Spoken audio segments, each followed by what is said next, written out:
Welcome to It's All Geek to Me, a podcast where two friends experience popular nerdy franchises for the first time. My name is Leah, and this season my co-host Kelli and I will be traveling to a galaxy far, far away as Kelli experiences Star Wars for the very first time. And I'm the expert. Let's dive in. And we're back for the first section of Star Wars Episode 2, The Comeuppance of the Sith. No, that is Episode 3, The Comeuppance of the Sith. This is Attack of the Clones. Attack of the Clones. That's what I meant to say. I have to say, Kelli, I'm very excited for this movie because a few of our listeners have reached out to me personally and have said how excited they are to hear your reaction of this. So that was cool for me. Because it's good or because it's bad? No, because there's just things that happen that they're excited to hear your thoughts on. Oh. Well, I already have some thoughts. Ooh. And my very first thought is I have to say my crush on Hayden Christensen does not hold exist. up. I knew it. No. I mean, I have so many things to say about him and Anakin Skywalker in general. I have many things to say. Yeah, we'll talk about it. Absolutely, we will. But should we just dive in? Let's start with our favorite opening crawl. And I will also say that I did feel that kind of like rush of excitement when I heard the music and saw the crawl. I'm in it now. I'm sold. So of course we get our a long time ago in a galaxy far away. Far away. Two fars. Sorry. Well, I actually said I think a long time ago. But long. There's only one far. a super long time ago in a galaxy kind of far away. So we learned that there is some unrest in the Galactic Senate, and apparently thousands of solar systems are saying that they want to leave the Republic. And we also learned that this movement is led by a guy named Count Dooku, which my phone immediately autocorrected to Doofus. So I will forever think of him as Count Doofus. I love that. You use the word doofus a lot too. So this is probably why your phone knows. I don't know. It's such a great insult. It's a like, funny word. If you tell somebody that they're being a doofus, I feel like it's much more powerful than saying something like a little bit being potentially more offensive. Yeah, doofus is better. Yeah, because it's like, what? You think I'm a doofus? So I don't know. Count Doofus. But yeah, so it's being led by the mysterious Count Doofus, and it's making it hard for the Jedi Knights to keep the peace. And then I saw, and I was shocked, but we do learn a little bit later in this section why, but it said Senator Amidala, the former Queen of Naboo, is going to the Galactic Senate because she wants to vote for an army of the Republic to assist the Jedi. And after watching this section, I am fully confused because from this, I assumed that she was fighting for the army. But then later in the section, it seems like she's fighting to not have the army. Ooh, that's a good question. I feel like a lot of the political stuff kind of goes over my head in these films, you know? And I'm just like focused on what the Jedi are doing. But I guess it would make sense that she's against it because she's such a peacekeeper. Yeah, I guess that makes sense. Okay. And she just wants to settle things diplomatically without needing to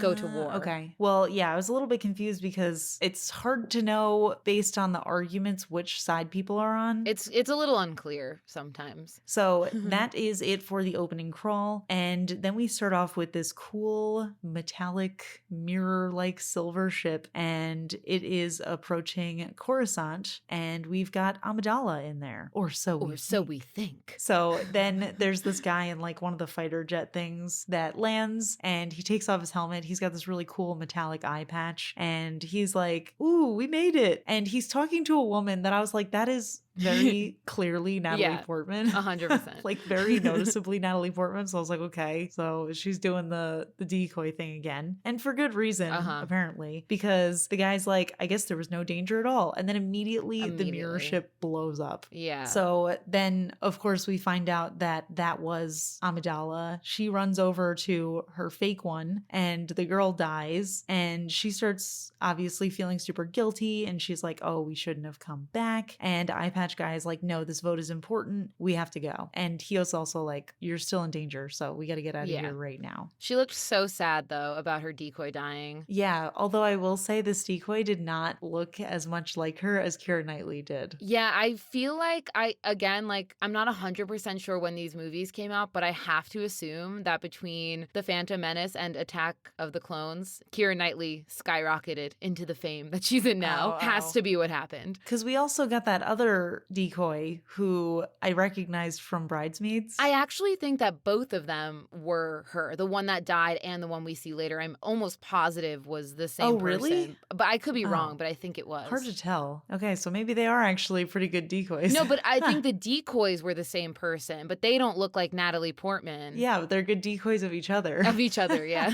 But not of Natalie Portman, not the same way that Keira Knightley was. So then we cut to Senator Palpatine, who I'm still 100% sure is evil in case anybody forgot. Very and he is having a meeting with the Jedi. And again, I'm a little confused because it seems like the Jedi are saying they want to have the army because they're like, we're not soldiers. We can't fight. We can only keep the peace. Yeah, they're just saying they need help because it seems like war is brewing and they're basically like, we're not here for wartime. Like, we're here to keep peace. So, like, you can't use us for this. We need more people. And then Palpatine actually asks Yoda if he thinks it'll come to war. And Yoda says that the dark side is clouding everything. So it's hard to see what the future holds. And then they finish their meeting. Amidala comes in and Yoda's like, oh, hey, I'm so glad that you're alive because I know that you almost just died. That scene always like is so weird to me because literally an explosion happened on this planet and he's just so nonchalant about it. He's like, too bad that crazy thing happened where some of your people died coming to our Senate meeting. Anyway, moving on. Like, it's like no one even seems to care that like it happened or finding out who did it. Especially considering that these guys' jobs are to keep the peace. And they're just like, oh yeah, by the way, good thing you're alive. Sucks that thing happened to you like 10 minutes ago. Ugh.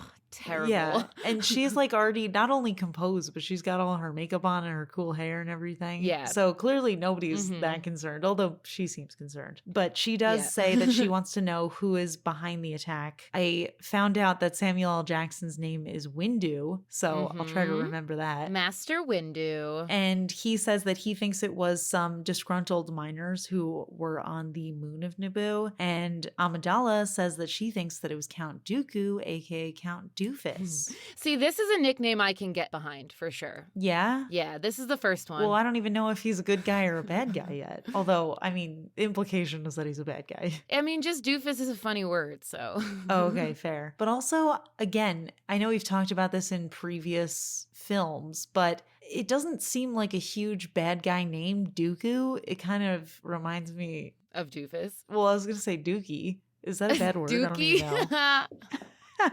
I don't think that's a bad word. I don't think I've ever even said that word out loud. Neither have But that's what it sounds like. But how about Count? Having Count before his name, that's kind of an evil title. Except for the Count from Sesame Street. He's a good guy. He's, I'm sure, our mutual favorite. I mean, I don't have a favorite of Sesame Street, but I know that he's a vampire. He's a vampire. Yeah. Well, anyway, so one of the Jedi guys who I actually am not familiar with him is like, oh, he's a political idealist, not a murderer. Speaking of Count Doofus. And Windu is like, oh, yeah, he used to be a Jedi, so it's just not in his character to try to kill you. And then we get Palpatine, and he thinks that Amidala should be under Jedi protection. And she's like, oh, no, I don't think that's necessary. And Palpatine is like, well, we could get your former friend, Obi. Your old buddy. Your old pal. And she does agree to that. But again, a little confused. And maybe this is just because I am deciding that this character is evil when he's not. But if he is evil, I don't know what his motivation is for why he would want to protect Padme. Who, Obi-Wan? I guess you can't really answer that. Oh, you mean Palpatine? I was like, Obi-Wan's evil? Wait, I missed something. No, okay. Why Palpatine would want to... Why would Palpatine want to protect Amidala? Well, yeah, you're working under the assumption that he's evil, but he is the Supreme Chancellor. He's from Naboo. Of course he would want to protect the senator from Naboo. Yeah, no, just doesn't work for me. I think he's evil. Okay. Do you want to give me a hint as to whether I'm right? I mean, I'm just thinking of him being the chancellor and wanting to protect Padme. Yeah, I guess that's fair. Yeah. Okay. But I guess if he was evil, wouldn't it make sense for him to give her protection from 2 Jedi who maybe have questionable morals? Do you think Obi has questionable morals? No, but I think Anakin might. Yeah, You know, we know where he ends up. Yeah. He's not a small fry anymore, but he's still not Darth Vader. We're somewhere in the middle. Nope, get out. Just leave. End of episode. Bye, everybody. We're in the second verse of the Weird Al song. So, speaking of Obi and Annie, as you and some other people like to call him, we do cut to them. And immediately I was like, did Obi have that accent in the last movie? Because all of a sudden he's got this like, did he? Yeah. Dang. It's like this, I always associate this with like the rich old school character. Yeah. It's like a kind of posh British. Yeah. Ewan McGregor himself is from Perth in Scotland. So he actually does I don't know have if this accent? is his actual accent. I think it's a little different because Scotland, I feel like, is usually a little bit harder for me to understand. So my assumption is that his accent's probably a little stronger than this. Fair. Well, I honestly don't remember it, although to be fair, I was very focused and tuned in on Liam Neeson's voice in the last episode. So now I'm like, oh wait, Obi's here too?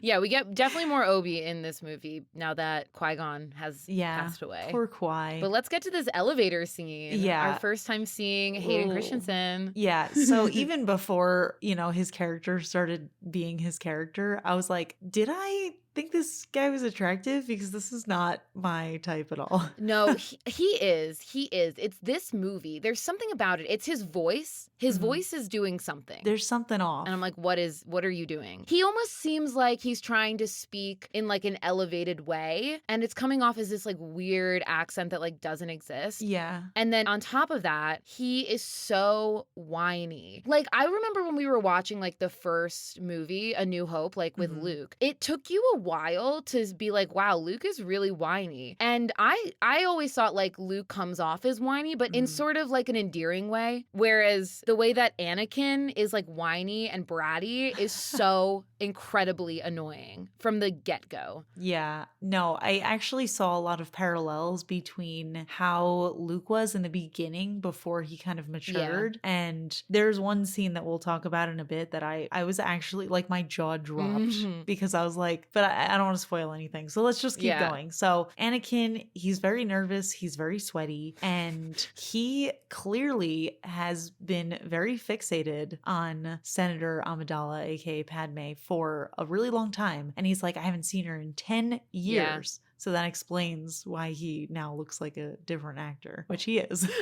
So then the elevator opens and Jar Jar Binks is there to greet them. And he's really hyped. And he brings them to Padme. And we get this painfully cringe moment where Padme is like, oh, Annie, you've grown. Which honestly, I did write down felt slightly condescending in the context of romance. But I immediately sensed after this that I don't know that she thinks of him in a romantic way. But we'll talk about it. Yeah. And then he's like, oh, you've grown too. Grown more beautiful, I mean for a senator. So cringe.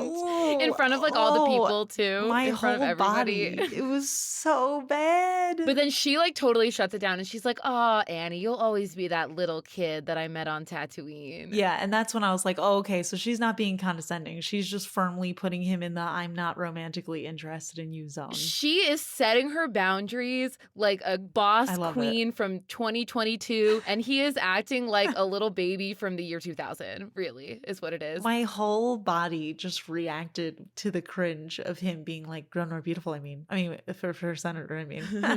So bad. So then they all sit down and there's like a little argument because Padme wants them to find out who's trying to kill her. And Obi is like, well, we're here to protect you. And Anakin is like, oh, but we'll find out who's trying to kill you. Yeah. And Obi's like, dude, you can't act like this right right now. Like, you have to just Yeah, relax. you have to just listen to me. Yeah. He must be a problematic Padawan learner if Obi is comfortable enough to be reprimanding him in public in front of the people that he's supposed to be protecting. Like, you can only imagine how stressful this must be for Obi to be taking care of this Oh, kid. 100%. And I think we see, obviously, throughout this entire section, Anakin does not listen to Obi-Wan. He's constantly doing what he wants to do and not listening. Ooh, yeah. It honestly, I don't know why, but it gives me such a strong cringe reaction every time he does it. So that's why I was like, okay, I clearly don't have a crush on this actor. How are you feeling about Obi-Wan after this section? Not about having a crush on him, which I obviously do, but how do you feel about him as like a character? I haven't decided yet, to be honest. Okay. I really liked him in the original trilogy as like an old Jedi Master, but as of right now, I'm still not 100% sure because even though it's been 10 years, I feel like he's still, I don't want to say, you know, like you were kind of implying that he potentially has, I don't know, non-Jedi motives here, but I just don't feel like he's fully at that Jedi Master level where his intentions are fully within the Jedi. You know what I mean? I don't know how to explain it. I actually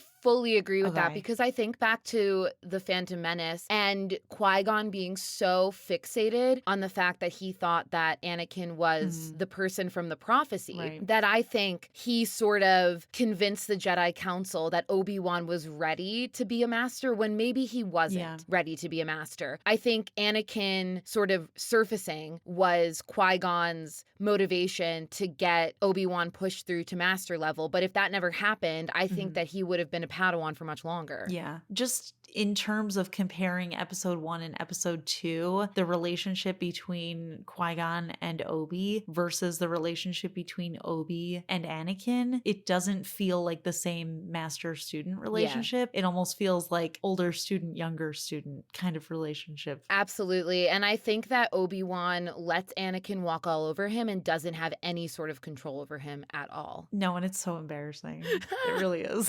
So they have this little argument and he's like, we are here just to protect her. And Anakin is like, well, actually, they picked us because they want us to find her killer. And then Padme, clearly uncomfortable, is like, well, maybe we'll find out just from you guys protecting me. Yeah. Which I was like, this diffuser, I love it. So then she leaves and Anakin is upset, not because of the situation, but because he is fixated and obsessed with her. And he's like, she doesn't seem to remember me. And then Obi says something that I thought was interesting because he says, you're focusing on the negative. You have to be mindful. And I was thinking, is the Jedi mindset, is that something that you have to be mindful all the time about? Like you can't really have this negativity about anything? Yeah, pretty much, because that kind of reminds me a little bit of stoicism. Yeah, like it's kind of like that. But in this, it's like the implications are so strong because if he gets into this negative downward spiral, he's going to turn to the dark side, which obviously we know he does turn to the dark side. But we don't know. Yeah. We're seeing now the beginnings of what leads him down that path of negativity and darkness. Which is love, which is ultimately evil.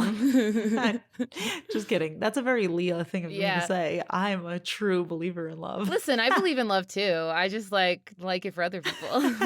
So then we cut to, it's like a little mini scene at night. There was no indication of this, but there was like neon signs and I was like, okay, they're outside of a bar, but there's no indication that that's actually what it was, but that's just what I'm assuming. So this woman approaches a mysterious looking guy and she's like, I blew up the ship, but they had a decoy. And then the mysterious man is like, my client is getting impatient. Here, take these. And he gives her a canister of poisonous slugs, I guess. They're like little slug centipede guys. And she obviously has to assassinate. And her name is Zam. I wasn't sure if it was going to be important, but I did write it down. It wasn't, but it's good to just have it for the scene. And for the guy that she was talking to, did you happen to catch like what his accent was? No, but I already decided in my mind that he's Palpatine, even though it's not. Okay. Well, I'll leave it for now then. Okay. I don't think it could. I mean, it would be weird if it was Palpatine, but I'm like, any evil person, I'm just assuming is Palpatine at this point. So no, I was just curious if you tuned into his voice at all. I'm very in tune listening to voices. You know what? That makes sense for your for my job because I'm a voice actor. This particular voice may have been important to like remember for later, but like I'll bring it up when I need to bring it up again. No, let me be shocked and awed. Okay. When it turns out it's Qui-Gon. Just kidding. Imagine. I would honestly cry probably. Oh. Especially I would cry because I'd be like, how did I not recognize that luscious voice? So then we cut back to the two Jedi that are guarding Padme, and some weird stuff is said. I don't think it's very important, but Obi is like, oh, what's going on? And Anakin is like, oh, she turned off Covered the the cameras. cameras. She Yeah. doesn't want me to watch, which I'm like, okay, hints to him being creepy. He's so Number creepy. one. There's a lot. We should have a creepiness count in this movie because, well, actually, no. We're at least on 10. Yeah, there's too many to count. So then Obi figures out that Anakin wants to use her as bait to catch the assassin, but he's like, well, it was her idea. But I don't know if I believe that, to be totally honest. I think I believe it because something later is said you? when Padme and Anakin go off on their own. The person that was kind of with her before said, like, she's got bad ideas just as much as he does. So I think that she would put herself in harm's way. This is a bad coupling. Yeah. For sure. So then quickly we see the assassin outside of the bar that I've decided is a bar, and she is giving the poisonous slug jar to a droid and it flies away. And then we cut back to Obi and Anakin is talking to him about how he's not been sleeping well because he's been dreaming of his mother. And he also pretty much admits that he's obsessed with Padme because he's like, I'd rather dream of her. Yeah. Again, so creepy. Cringing out of my body in that moment. And then Obi admits that he's kind of like suspicious of Padme. I don't know if suspicious is the right word, but he's like, you can't trust any of these politicians. And then they start arguing. And meanwhile, the droid that has the poisonous slugs comes up and it's secretly breaking into her room and releasing the poisonous slug things. And I don't know if I mentioned this, but I feel like it's not important, but R2-D2 is guarding in the room. He's not doing a great job though. He's not doing a good job. And I'm like, what is this rudimentary technology that he's just looking around at from one angle, doesn't see the slugs, and is like, we're good. And then goes back to droid sleep. Yeah, exactly. Terrible. And then Obi and Anakin are arguing, and then they both suddenly stop, and Obi's like, I felt it too. And then they run to her room, which I have to say is probably the coolest moment of this section. Just, I don't know why, but there's something cool about like people sensing things that I love. Yeah, and like the unspoken thing where like really at the exact same moment they both sense it. Yeah, I thought that was cool too. Yeah, I loved that. And then Anakin jumps onto the bed and the slugs are like right by her, and he uses his lightsaber to cut the slugs in half and like throw them across the room. Scary. And I'm like, dude, you were really close to her head. He would never kill Padme. I know, but it was just like weirdly close. And I was like, if I woke up and this man was like basically straddling me with a lightsaber right next to my head, I would be terrified. Yeah, I would probably be as well. So then they see the droid, it's flying away. There's a little chase happening. Obi grabs onto the droid as it's flying away, and then Anakin gets a speeder and he drives off too. It's like a little convertible speeder situation. Yeah. And there's a chase going on. The assassin Zam sees that Obi is clinging onto it, so she shoots down the droid, and then Obi's falling and Anakin catches him on his speeder and they settle back in. And Anakin honestly is a very reckless driver, and up until this moment I forgot kind of that he is the same kid who was like into pod racing. But I suddenly remembered because this scene reminded me a lot of pod racing because they're chasing after the assassin. I also love this city too. It's cool. I feel like it's a big departure from a lot of the cities we've seen before, and we've been on Coruscant before, but I think this speeder scene, we really get to see it. It's almost like the New York City of, Star Wars. Yeah, definitely. It's like a nighttime, super packed city, and kind of getting to see more of like the traffic and the crowds and kind of how that flows. Yeah. Whereas in the past, we just kind of see like one speeder here and there kind of flopping around. It's definitely a different world compared to a lot of the other planets we've seen thus far. So I don't know if I mentioned it, but I think this calls back to what you were saying, which is Anakin driving really recklessly, trying to follow the assassin. And Obi is like, stop driving like this. And Anakin's just cracking laughing. up. And he's like, you're not much of a speeder guy, are you? And Obi's like, no, no, I'm fine being in the car. You're Yeah. trying to kill me, and I don't love that. I just think Annie is always trying to one-up Obi-Wan and prove that he's stronger than him. He just has to be like the best. You know, I didn't think about it until you said it, because to me it almost felt like he was trying not to have the mindset of a Jedi, but more trying to just like enjoy his life and be a little bit more reckless while still maintaining the word Jedi in his title. Yeah, I think that makes sense too. I think in his mind, he's not susceptible to all this danger that he keeps being warned about. Like, mind your thoughts, like, don't think negatively. I think in his head, he's like, I'm so much stronger than all of you. I'm above that. But I think the opposite is true, is like, because he's so strong, he's even more susceptible to that stuff. And obviously will be even more stronger on the dark side than anybody else would be. Right, right. So speaking of his reckless driving, he does lose the assassin at one point, and he's like, I'm going to take a shortcut. I think it's a shortcut. I'm not really sure. And he flies around, and then Obi actually starts berating him for losing her. And then Annie is like, whatever. And then he jumps out of the speeder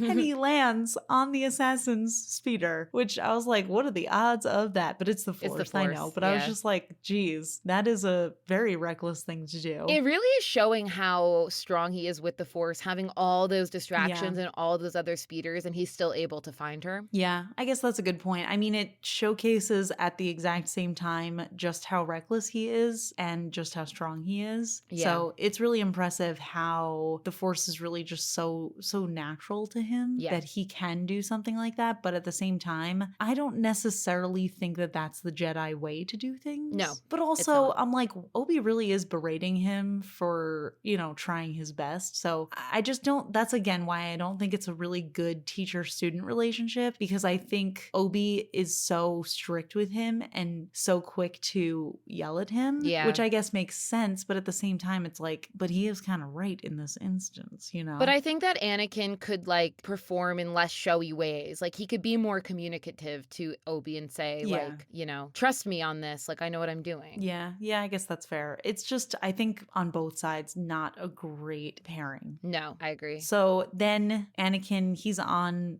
Zam's speeder. They have a little tussle, and he basically gets her to shoot her own control system, and she crashes and jumps out and runs, and he's chasing her through all these crowds of people, and Obi is still following her in his speeder. And then they catch up at the entrance to a club that she ran into. And again, Obi's kind of like berating him for being reckless, and at one point he did lose his lightsaber, but Obi caught it, so we're good on that. But he's like, you can't lose this. Like, this is very important. Don't think about this too hard. Just use the Force. Yeah, because like Anakin was gonna like run into the club and like start, fighting, you know, running around searching for her, and Obi's like, she went in there to hide, not to run, so we can go in calmly. And he does actually seem a little remorseful at this point. I think he gets reprimanded a lot, and you see him kind of feel, I don't know if embarrassed is the word, but like he's always like, I'm sorry, master. I mean, you know that he knows that he's being a little reckless sometimes. So that's good at least. Also, one thing that I wanted to point out that happens as they're walking into the club, Obi says, why do I have a feeling you're going to be the death of me? Ooh,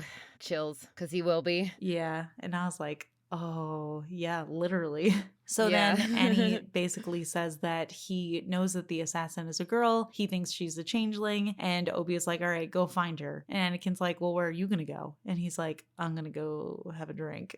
And then he goes to the bar, and there's this guy trying to sell him drugs. And he's like, you don't want to sell me drugs. And the guy's like, I don't want to sell drugs. And he's like, you want to go home and rethink your life choices. And the guy's like, I want to go home and rethink my life choices. So funny. Incredible use of the Force. That. And then Annie is using the Force to search for the assassin. We get this really cool moment where we see her sneaking up with a gun, and at first we're kind of tricked as the audience into thinking that she is behind Anakin, but it turns out she's right behind Obi. And what does Obi do, Kelly? I cannot tell you how excited I was in this moment, because he whips out his lightsaber, and guess what he does? He cuts off her arm. Oh man, what's the count at now?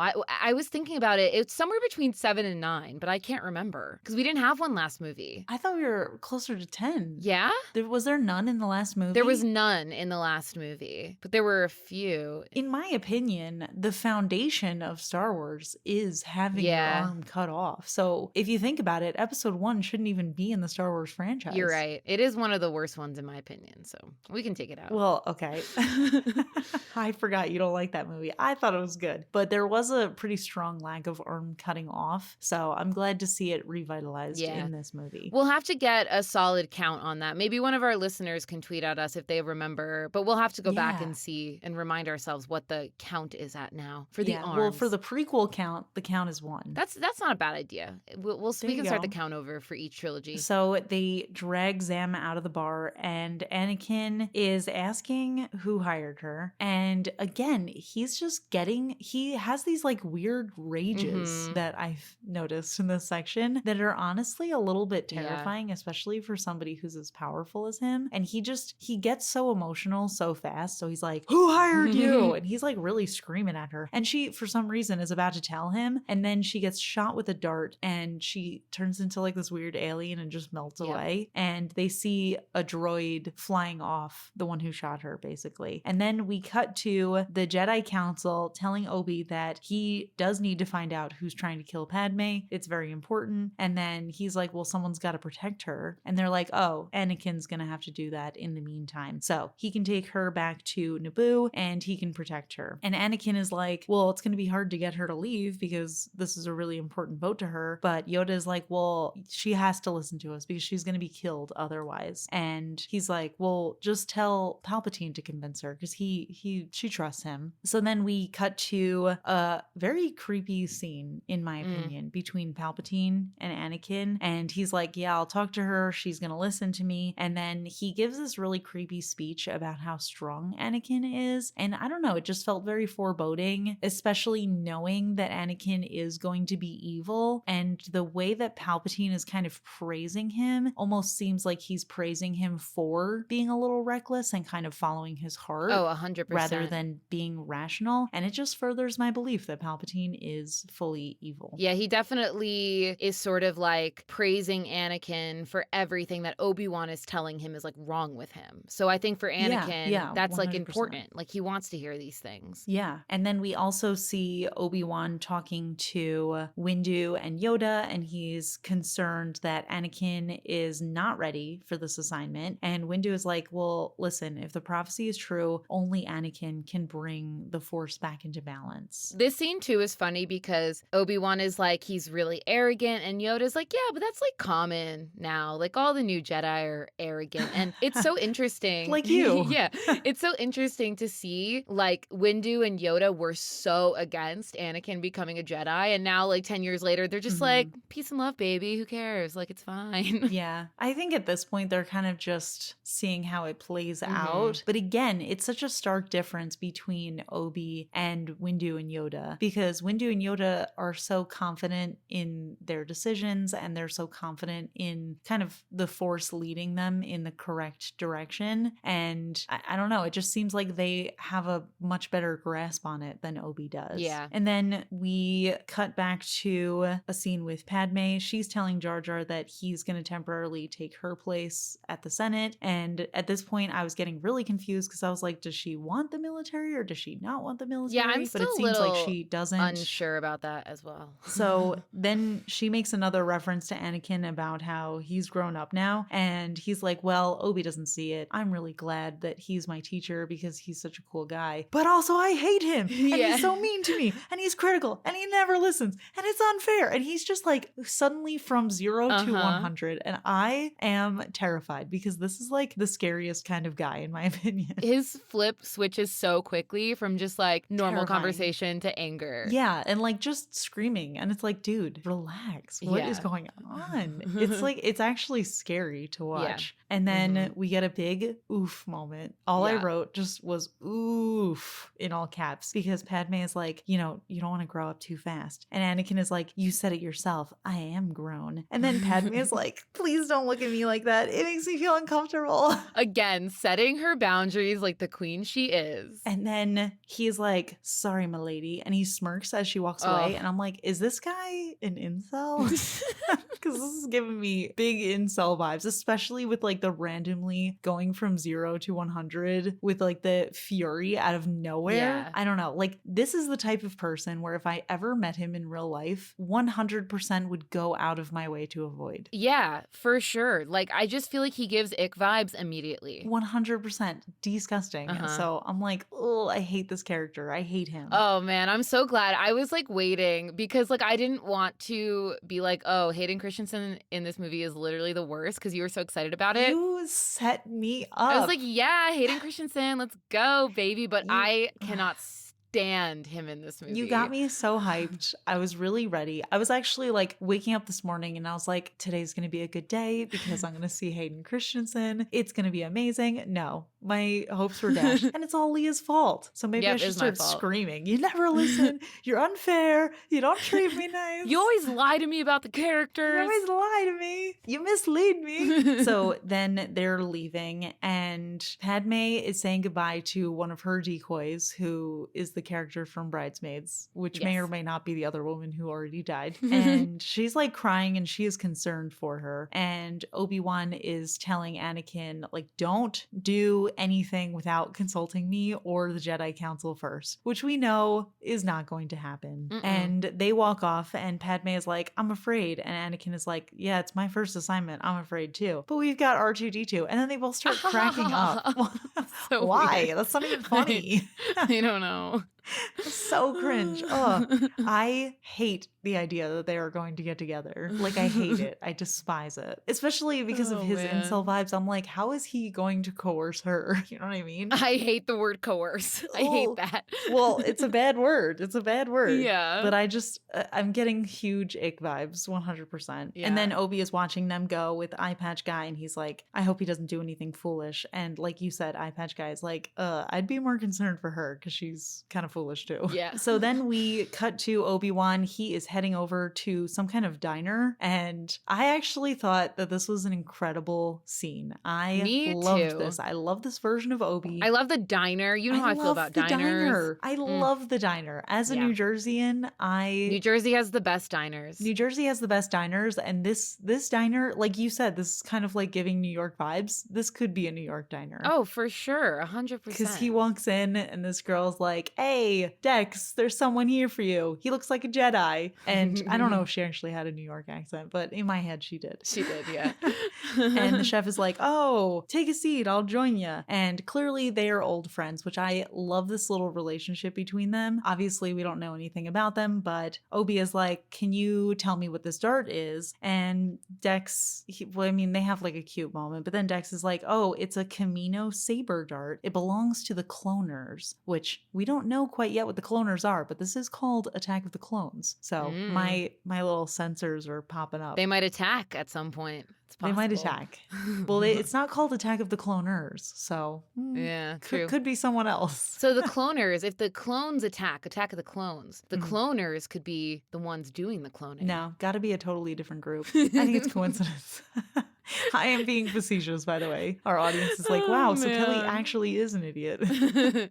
So what happens We next? find out that Camino is beyond the Republic. I never catch what their unit of measurement is. Parsecs. And I believe that this actually is a real unit of measurement. It's just not one that we use because it's a space travel unit. Oh no, so I actually am an idiot. Okay. No. I mean, I'm not 100% sure about this, but we would never use parsecs IRL on Earth because it's too big. Okay, that's fair. It's like a Kelvin, you know Kelvin in heat. It's like really hot, super hot. Like we're not like, I'm going to boil my water to 1 Kelvin. I think we're making ourselves look worse here. So we should just move on. Science. I got an A once in high school. Oh boy. Long time ago. Before we leave the diner, I do want to make a quick note. If you are watching this movie again, please take a look at the background characters. Absolutely incredible. In fact, there was at one point where I had to pause it because we saw this incredible, majestic creature doing this little dinosaur walk in the background. And I was like, if I was an alien, I would be this little dinosaur walking guy in a diner in New York. There we go. So That's just Kelly's wanna say, character. incredible. I've already found who I relate to the most, and it's Dinosaur Walk Guy. That does make sense. I feel like you wouldn't be one of the main characters. You would Absolutely probably not. one of the No, side I'd just be chilling in the background. one of the background people. I fully feel that. I embrace it. Yeah. Actually, one more thing in the diner. We know that the Caminos are the cloners. They keep to themselves. And Obi is like, are they friendly? Dex is like, I'm sorry, I'm cracking up because I'm kind of a perv, but I know they didn't mean it in a perverted way. But Dex is like, it depends. Oh gosh, I'm nervous. Dex is like, it depends on how big your pocketbook is. Did he really pause like that? He paused for so long and I just started cackling. Oh my gosh. Oh my gosh, Kelly, get your mind out of the sorry. gutter. I'm immature, but it was like the pause was comical and I was like, what is he about to say? What is this movie? I feel like I didn't notice the pause, but I mean, obviously I've seen the movie before, but I mean, I knew what he was going to say. So I missed the whole perverted joke. Dang. I don't think it was intended to be perverted, but if I was watching this with Ryan, we would be crying on the floor laughing. So that just goes to show you how mature we are. Wow, nice. I like it. So then Obi goes to the archives. I originally thought it was a library, which I guess it is of sorts. Yeah, kind of, yeah. And he is looking for Caminos, but there's no information on them. And he asks this kind of librarian woman, and she's like, I'm afraid your planet doesn't exist. And he's like, well, I know it does exist. So is there a reason why it wouldn't be in here? And she's super condescending. And she's like, if it doesn't appear in our records, then it doesn't exist. Which I was like, woman, you better calm yourself down. You're talking to a Jedi master right now. She does not care. She's like, in the archives, I'm the master. Yeah, that's actually true. And I kind of love that. You're in my space, baby. But she was wrong, so. Yeah. So then we cut back to the ship that is transporting Anakin and Padme, and they are eating in the cafeteria. I don't know if you want to mention there's some droid on droid hate going on here. I thought that was pretty funny where the droid's like, hey, no droids to R2. And it's like, bro, you're literally a droid. You're a droid. So they're chatting and eating, and Padme is like, it must suck not being able to go wherever you want, which at first, because again, I didn't know that there was kind of the election system here, because I was like, wait, wasn't she a queen? Wouldn't it be the same exact situation for her? But I guess there is kind of a more democratic way that they do it. But he's like, yeah, and also love who I want to love. And she's like, oh, I thought love is forbidden. Is that allowed for Jedi? And he's like, attachment is forbidden and possession is forbidden, but being compassionate is actually a Jedi thing. So you could kind of say that we're encouraged to love. He is such a liar. He's a liar. He is twisting the laws. But I also thought it was interesting because he said attachment and possession. And I was thinking his obsession and honestly very questionable attachment to Padme is already breaking rules. Oh, 100%. But he doesn't see it that way. But yeah, for sure. And Padme is like, you've changed so much. And Anakin continues to be creepy. And he's like, you're exactly how I remember you in my dreams. And clearly Padme is like, ooh. And she just doesn't say anything. Yeah. So then we cut back to Obi. He goes to what I can only assume is like the Jedi training school, which I actually really loved. Would love to see more of that. Very cool. Yoda is training a bunch of little kids with some lightsabers, and he asks about the planet Caminos. And we get a really cute moment of Yoda being very good with the kids where he's like, uh-oh, Obi-Wan can't find a planet. Let's help him out. And everyone's like laughing. So then we get this really cool holograph thing. He has this like 3D holograph map of all the planets and stars. And Yoda uses it as a teaching moment where he's kind of asking the kids like, okay, we can feel the gravity, but we can't see it. What's going on? And one kid is like, oh, maybe someone erased it from the archive memory. And Yoda's like, yeah, you're right. And he tells Obi to go to the center of the gravity's pull, and there he'll find his planet. And Obi is like, but who could empty the info from the archives? And Yoda's like, only a Jedi could erase it, but who and why? Dun, dun, dun. And now I have to ask, is Palpatine a Jedi? No, Okay. he is a chancellor. There was a brief moment in episode 1 where I said that Samuel L. Jackson, aka Windu, could be evil. I don't That is believe true, that you did say anymore, but if it is right, then I'm counting that as a prediction that is correct. Dooku was a Jedi too. They said that. Oh, yeah. We haven't met Okay. Count Dooku yet. You mean Doofus? Doofus, Yeah. Count Doofus. Okay. So then we cut back to Anakin and Padme. They are landing on Naboo, which, by by the way, I don't think I mentioned this in our last movie, but I think Naboo is gorgeous. Oh, yeah, Stunning. it is. I love the coloring of everything. Like, I just love the colors of the building. I think I said it, yeah. Well, now I have to agree with you because I'm really just appreciating it. And Padme is talking a little bit about her time as queen, and that's where I kind of learned all of this stuff. She says that she wasn't the youngest to be elected queen, but looking back at it, she might have been too young. And Anakin says he heard that they basically tried to make an amendment so that she could rule for longer. And Padme is like, I was actually relieved when my 2 terms were up. So that's kind of how we learn that in this world, a queen isn't necessarily a monarch as much as they are an elected official. Yes, exactly. And then she also says that the queen asked her to serve as a senator and she couldn't pass up the opportunity. And Anakin is like, well, I'm glad you chose to serve because we need someone like you. Which is honestly one of the only, like, genuinely just true nice things that he said without a weird ulterior motive, as far as I'm aware. Yeah, no, I agree. He didn't add anything about how beautiful she is. Or we need her someone in his dreams. sexy who's a senator.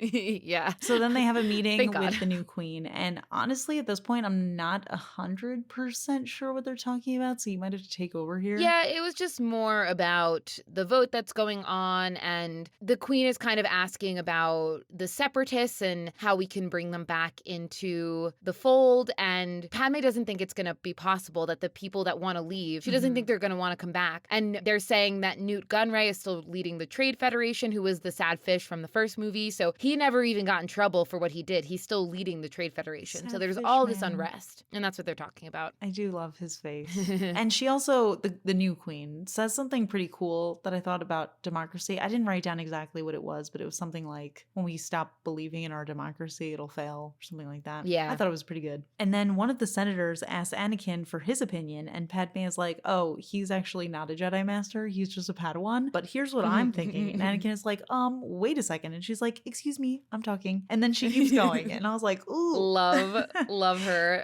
And then Anakin is like, excuse me, I'm in charge of your security. And she's like, and this is my home and I know it the best. So maybe you should listen to me and we should go somewhere isolated. I have to say, I love the enemies to lovers, not these enemies to No, lovers. this does not feel like it's not really going- enemies to lovers. Yeah. It's more like, I was a child when we met and you weren't. And now I'm an adult and I want your affection, even though you're way too old for me. And also clearly not interested. It seems like he's just going to wear her down based on these interactions so far. And I hate Me that. too. I think that in itself is like a trope in rom-coms and stuff. And I hate that as a trope because I think that I do kind of too. inspires people in real life. You know, oh, if I'm persistent like they are in the movies, then eventually I could get the one I love. Yeah, no, 100%. that's not how it works. Yeah, it's like, this is not a tactic anybody should ever be taking in No. life. When someone sets a boundary, that's a boundary.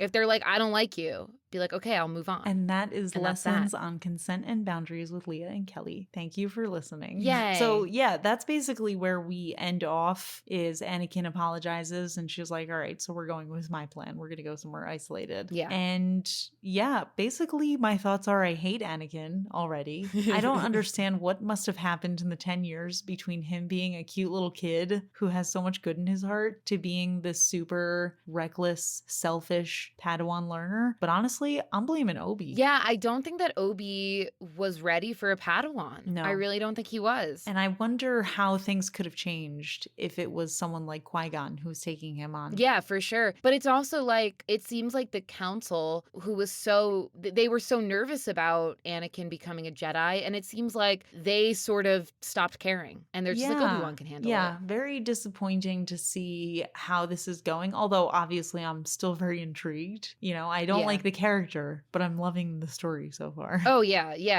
I don't think you have to love the characters to love the story. Yeah. Absolutely. So predictions, I guess, would be, well, obviously I think that the Padme and Anakin are going to end up together, but I don't think that she is going to be on board with it. I think it's either going to be some form of her feeling worn down or making a mistake or something. I don't think that this is going to be like them falling in love. I can't see it happening that way based on how he acts. And also, obviously, his attitude is terrifying. I don't think it's going to get any better. It's only going to get worse. worse. And I still think Palpatine is evil. Yeah.